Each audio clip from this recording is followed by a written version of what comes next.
This is Father Patrick Briscoe. And this is Father Bonaventure Chapman. Welcome to Godsplaining. Thanks to all those who support us. If you enjoy the show, please consider making a monthly donation on Patreon.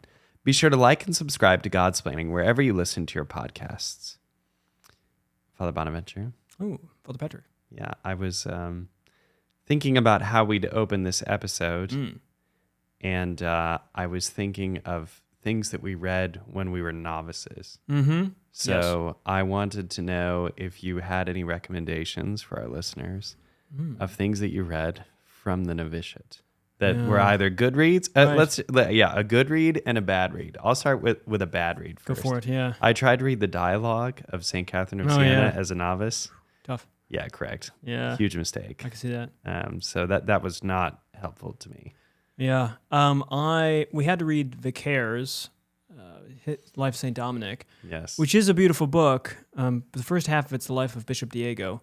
So if you want to get to know Dominic, I think there's other books out there. There are some here, but there's also B. Jarrett's. There are a few other books maybe I'll enter in. So if you want to know, I want to know everything about, I want to delve into Dominican spirituality and Dominicanness, Vicaires' Life of St. Dominic, the big sucker, is probably not the right place to start. Although I've read it again, Psalm Vows Retreat, and it was fantastic. I was in a sacristy in France on a pilgrimage last fall, and the priest said to me, who was my host, he said to me, "Oh, my uncle was a Dominican."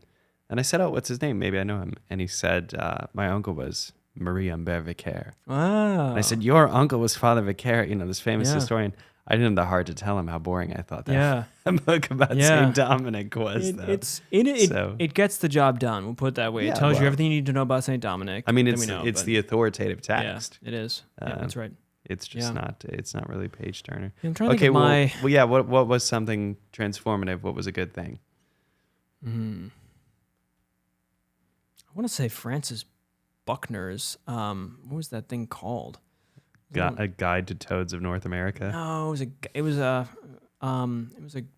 Goddard book or something. It was a fiction book by a Christian author about, what was his name? Shoot, it was a monk there. It was a bit like Thomas and Father Brown Mystery by It wasn't that. It wasn't that. Definitely not that. Yeah, I want to say it's this Francis Buckner book, but I forget what it's called or something. Oh, man. That totally changed your life, huh? Just changed my life. Well, the ideas are there, because it's about this older monk who's kind of semi-holy, but this younger monk, his scribe, who's always like saying the best things about him. The older monk's always saying things like, that's not true. I'm not that holy. The monk's like, and then he said the holiest thing. So it's this nice relationship between a young and old monk. Brothers Karamazov. Yeah, I read that before. I did read Seven Story Mountain of Thomas Merton again. I've read that multiple times, but novitiate, because then I was a novitiate and experienced a lot of it's about his novitiate as well. So that was a good read.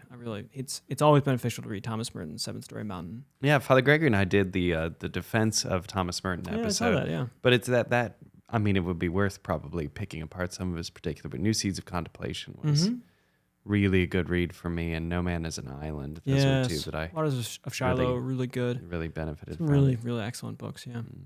Yep. Yeah, well, one that I love is actually a book that we're going to talk about. Boom, surprise, today, surprise. Because Father Basil recommended a few things to me to read, and one was A Sinner's Guide. Granada. So I didn't take that personally. It's not a bad book. You're a sinner, you need this guidebook. Yeah, that's all right. But and it has a lot of valuable things when you're just learning virtues. It's not the sort of thing that one reads cover to cover, I don't think. Probably, yeah. Unless one is a robot. Yes, probably right.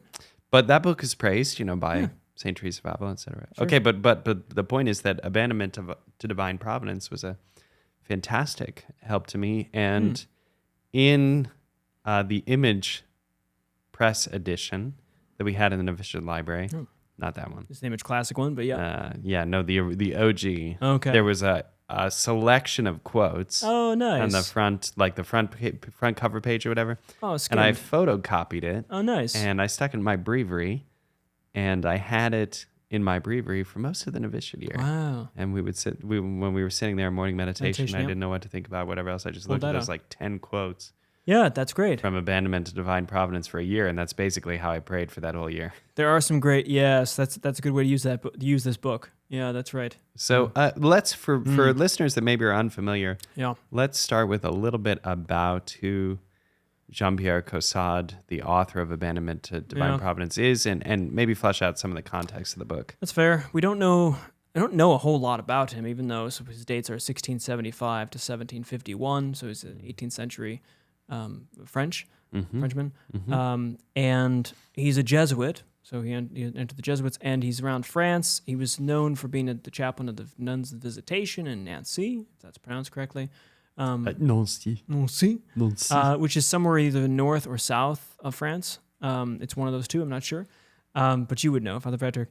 And so he's a Jesuit. Yes. Okay. So in the south, great. So he's a Jesuit in that context. He's a chaplain, and so he's writing this book. Although the authorship, sometimes people have questioned it, but whatever. We're not going to worry about that. He's written this book as reflections on spiritual practices, and it has a sort of Jesuit flavor to it, but it also goes entirely in an opposite, or at least to me, this Dominican's reflection, in an opposite direction from the Jesuit sensibilities. So it's situated in a particular French context, which may bring about the reason why it looks instantly different from the Jesuit context. But you're perhaps familiar with the context. We're in 18th century France, and of course Jansenism is the big move there, starting from the 1600s, late 1600s in this area, and it's just dominates the French landscape of Catholic theology. Jansenism, of course, is a strong reading of Augustine, such that grace basically bulldozes everything. And so there's a heavy emphasis on depravity. Think of like Calvinism in a way, and then a heavy passivity, a reliance upon grace. Something the Dominicans are quite excited about, but like Dominicans on speed or something. And you'd think, why in the world, in Italy, this could not work? Like, it's a heavy asceticism and rigorous kind of purification, mortification of the senses. In Italy, this would just fly for about a day. But in France, maybe because of the Huguenot influence and such, in France, this is a dominant form of Catholicism for a long time, it seems. And you've probably, French Catholicism better than I do, for sure. Yeah, well, there are important arguments here that link Jansenism actually to the Albigensian and Cathar movements, which were similar movements of purity. One of the kind of practical concerns that arises in Jansenism, right, with this conception of depravity, is that people are extremely afraid to approach Holy Communion, yes. for example. So this is why we actually have in the modern era the popes trying to encourage people to receive Holy Communion. Now in the United States, it seems like we're a bit too far the other side. Right. Maybe go to confession if you've committed a mortal sin before receiving Holy Communion, because if you don't do that, it's a sacrilege. But then at that time in France, we had a kind of rigorism, and that was one of the symptoms of it, was the kind of fear before the sacraments, fear before Holy Communion. But Jansenism wasn't all bad. No, we had some great thinkers come out of Jansenist movements, right? So just for listeners to put this together, right? Blaise Pascal, the philosopher, was a Jansenist. They were very active in Port Royal, a kind of center of Jansenism. The three sisters were in the monastery there. Yep. And so it was interesting to me to see Pope Francis praise Pascal in an anniversary of Pascal's death, I think, if I recall, this fall. 400th year, I think. Yeah, exactly. So we received this beautiful letter from Pope Francis about Pascal and his importance.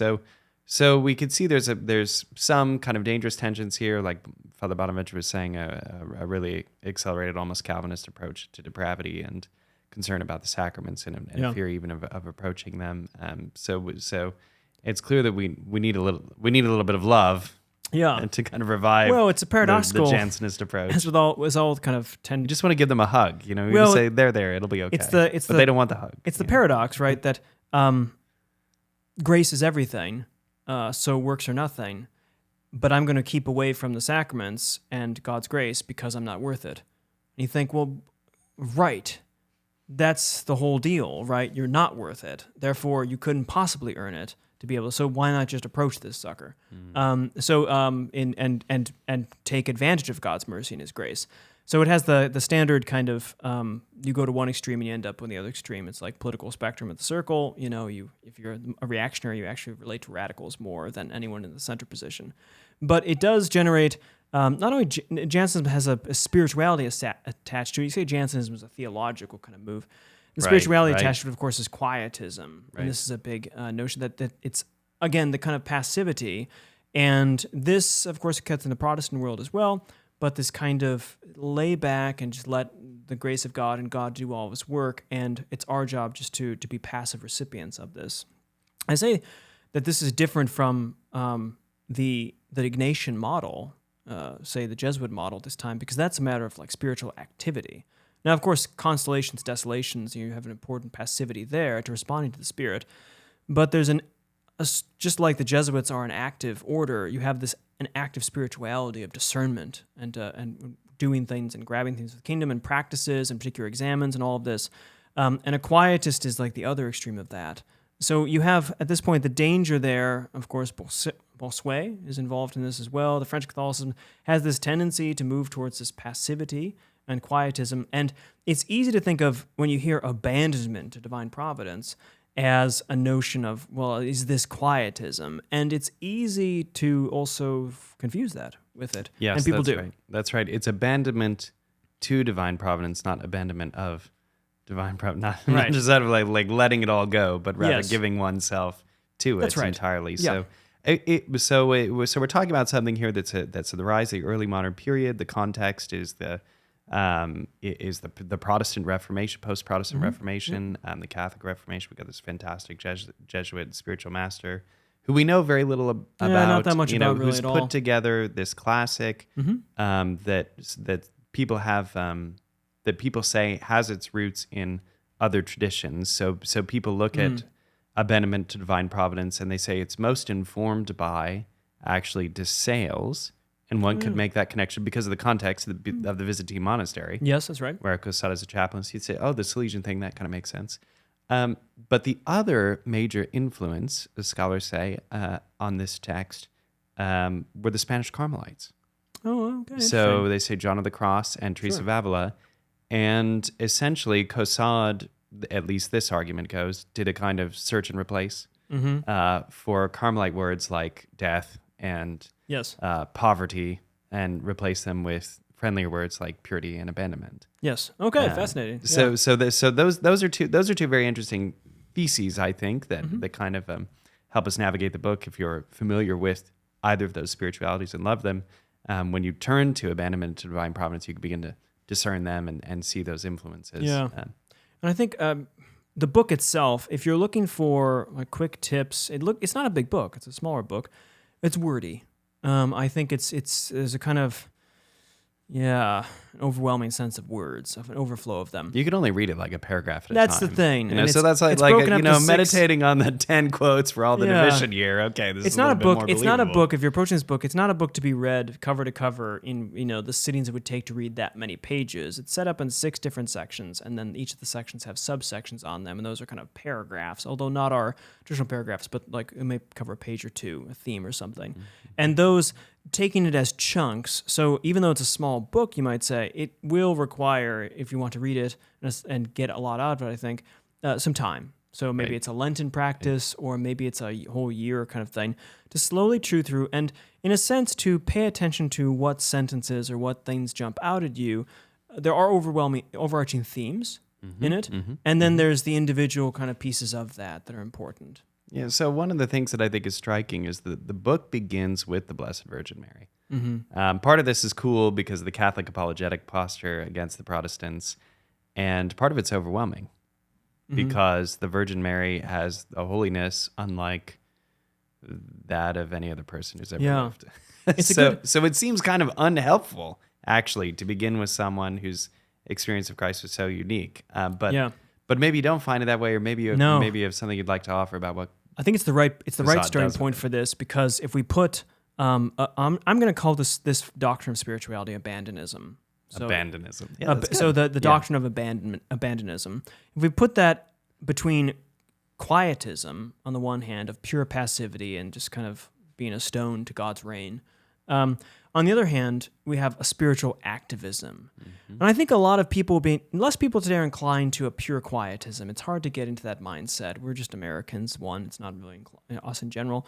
But in general, we think we have a lot of control over things. In a different age, quietism, I think, was more, maybe for times of plagues or times of difficulties, maybe it was more interesting to people.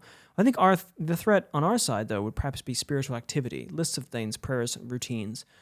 What do we need to do? All the novenas, yeah. All this kind of stuff, looking for the secret, the kind of practices that I need to have. And we even can get in this with the virtues about practicing these sort of things. Yes. But abandonism is between these two, not pure passivity, but also not spiritual activity, but a balance. Whose balance? I think he starts off with Mary rightly, because Mary is not a quietist, nor is she an activist.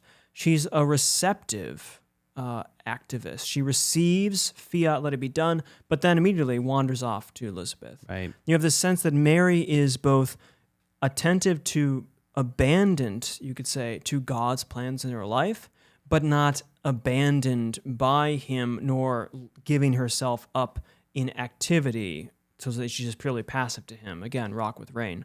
No, she's responding. So the abandonism is not a quietism or pure passivity, but rather a responsiveness, a Marian kind of responsiveness to the present moment and the graces that God's giving, whether large or small in any case.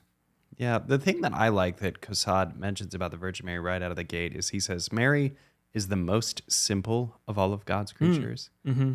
And by that simplicity is therefore the closest to God of all God's creatures. So one of the themes that I wanted to bring out in our kind of meta conversation about the book as we begin to explore what really sits in it is this call to simplicity, without which it is impossible to be abandoned to God, right? And I think all of us can relate to that because we begin to clutter our lives very quickly. Father James Sullivan, our novice master, joked to us about in a conference on poverty that even a cloistered nun will get attached to a holy card and will cling to it. And regardless of your state of life and whatever your obligations and duties of life are, it's very easy to begin to see that life become cluttered with all kinds of things, all kinds of demands. Yep. And sort of activism. It's difficult to strive for that kind of simplicity. But again, if we don't, without that kind of simplicity, we won't be close to God. Yeah, he has this bracing kind of opening where he talks about the ease of holiness. And he says in there, if the business of becoming holy seems to present insufferable difficulties, it is merely because we have the wrong idea about it. In reality, holiness consists of one thing only, complete loyalty to God's will. Now, everyone can practice this loyalty, whether actively or passively.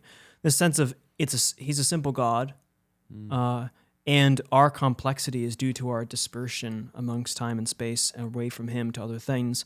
Whereas if our object is simple, then we are training ourselves to be simple. And this holiness that is present in the ease, it's an anti-elitism, in a sense. Again, so get back to the kind of Albigensian Cathar stuff the Dominicans were fighting against early on, Holy Father Dominic, that there were these kind of difficult rituals and regimes and elitism that involved spirituality had special practices and special commitments and different levels. Think of Scientology today or something, or this kind of self-help guruism and things. And Christ came to free us of that. His yoke is easy, his burden is light. So spirituality, the life of holiness, ought to be easy, and it's we who make it complicated. Very understandably, because we like to make everything complicated. But that's Coussade is reminding us the truth of God's simplicity, and therefore the divine life and holiness in his simplicity being part of our simplicity. So let's talk a little bit about what the claim of abandonment is. This is then the name of the book, and we're defining abandonism. Yeah. Abandonism, I think. Yeah, abandonmentism. So anyways, we're defining this thing, which is the spirituality of abandonment. Yeah. And it can't simply be that one leaves behind one's entire self and becomes a kind of amorphous God lover. Yeah. And I think that's what people, that would be a wrong interpretation of this book and what people are tempted to take away from it. Sure. That to become holy, all I have to do is suppress everything that's unique and beautiful about my personality and my gifts and become, basically a wet mop, and then God can do something with me. Yeah, that's right. But that, I don't think, is what Coussade is arguing. So how is it that we should really understand abandonment and abandonmentism? No, I think this is good. I think The quietism version, I guess it's always helpful to see this, is that there's like one level. It's either you or God, and so what you do is you give up your own activity so that God can take over the activity. Like we're on the same causal level with God. Coussade is a Jesuit. He's well trained in scholastic theology. He knows Thomas, and he knows the two levels. The fact that God's activity need not be in competition with our activity. So abandonment is different from quietism in the sense that in abandonment you give up your overarching plans of your own experiences in model and manifesting your will in the world. You let his will direct your own experience of the world, but you're still, that's primary level. So he's behind everything, the abandonment to divine providence. Not just abandonment, but abandonment to him being provident, but his providence comes through the daily interactions with life, which involve activity. So in a sense, it's a receptivity as the ground of our activity in our lives, that I engage in my daily life with others, expecting, as he says, that I will meet ambassadors of God's will. There's this beautiful phrase about that at the present moment, at any time, we are to treat the interactions we have in life and the situations as ambassadors of the will of God, not as the will of God separate from them, but rather they're delivering his message.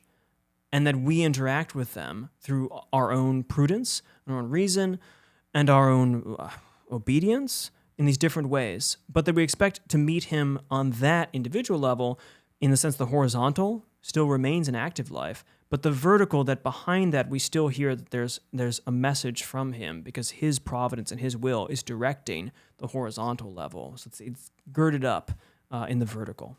So abandonism, which I think works. That is that's right. Yeah, that is right. Abandonism. Yeah. Abandonism surely requires a number of dispositions for it to be possible to live. Yeah. Right. So one that I was struck by that I think is worth mentioning here is Coussade's insistence on purity.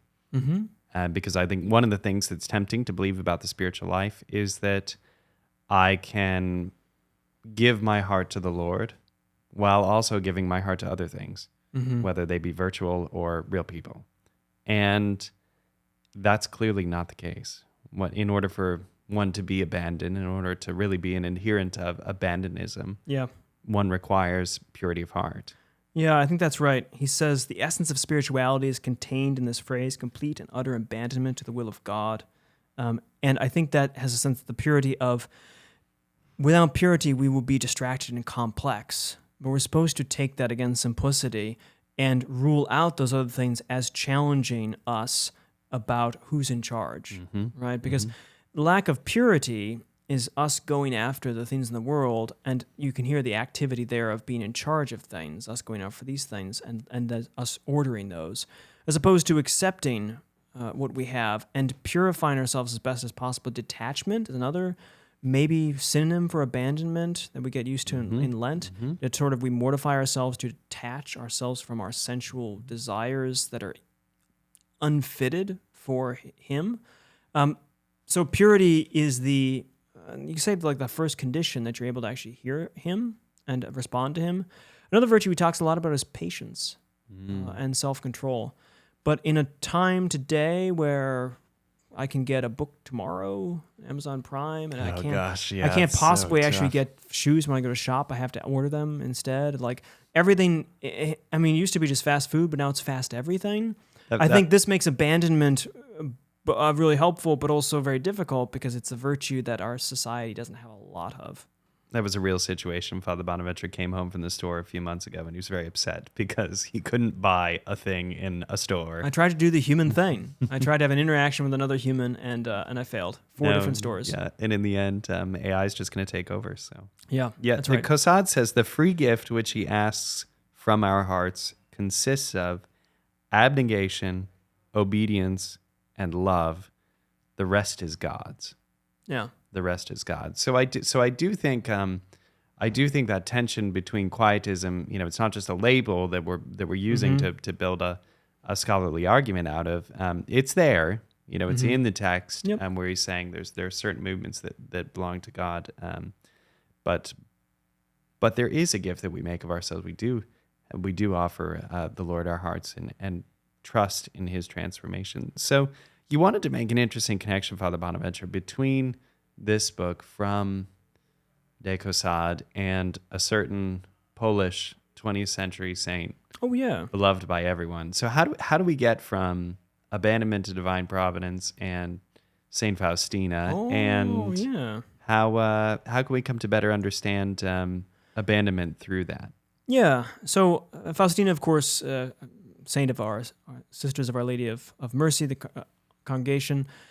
And that congregation in Poland was trained by Jesuits, spirituality-wise. So the spirituality of Faustina is intimately related with Jesuit spirituality in a sense. And I haven't done a Coussade search in hers, but she talks a lot about the present moment. She talks about this. This is what Coussade calls the sacrament of the present moment, but being attentive to this. But she talks about the same thing, being abandoned to God, because she's, of course, just hearing his message in this. She's not out actively doing things, but that she's committed her will to him in whatever he wants. And there's a beautiful prayer that I've found helpful, and I think I recommend to people, and it's very early in the diary. Of course, Jesus, I trust in you. There's a sort of active abandonment in short form. Absolutely. But she says this, when I look into the future, I am frightened, but why plunge into the future? Only the present moment is precious to me, as the future may never enter my soul at all. It is no longer in my power to change, correct, or add to the past, for neither sages nor prophets could do that. And so what the past has embraced, I must entrust to God. O present moment, you belong to me, whole and entire. I desire to use you as best I can. And although I am weak and small, you grant me the grace of your omnipotence. And so, trusting in your mercy, I walk through life like a little child, offering you each day this heart burning with love for your greater glory. So you have beautiful meditation there. Jesuit for the greater glory. You've got that theme. You've also got this present moment kind of issue, settled between the future and the past that you have no control over. You don't know about the future. The past is the past. You can trust that to God. But only the present moment is that there is grace, is present. That right now, oftentimes we think about the past and our sins or mistakes or this sort of thing. Other times we're thinking about the future, what's going to happen. We try to grab control. Instead, the present moment is where God wants to meet you. It's the only place he can meet you.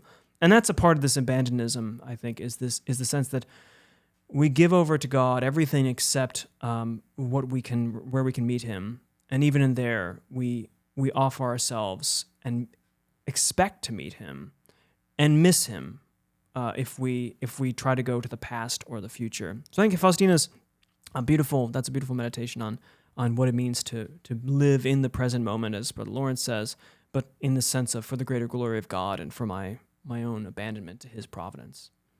Well, friends, I hope that we stirred up in this episode within you a desire to read this fantastic classic. Father Bonaventure recommends the Image. Which version was it that Image you have Classic. here? Image Classic. It's fine. There's plenty ones. Yeah. So, but it's widely available. There are many editions that you could download for free online. So check the work out. Pray with it. Read it slowly. Don't expect that it's the sort of thing that you're gonna polish off like a novel in a couple days. But really take it to heart and think through it and devote yourself so that we will build here through the podcast many disciples of abandonism. Yeah, maybe. We'll see. Thanks for listening to this episode of Godsplaining. Follow us on Facebook, Twitter, and Instagram. Like, subscribe, and leave a 5-star review. If you'd like to donate to the podcast through Patreon, follow the link in the description. You can also follow the links in the description to shop Godsplaining merch and to get information on upcoming Godsplaining events. Friends, we continue to ask for your prayers. It's the most beautiful thing you can give to us, and please know that we're praying for you. God bless. Father Bonaventure, if you had to choose between getting Warby Parker glasses, subscribing to a YouTube channel, or flossing your teeth, what would you choose? I guess, to be honest, subscribing to a YouTube channel. See, folks, it's not as bad as flossing your teeth or getting Warby Parker glasses. Please subscribe to Godsplaining. Cheers.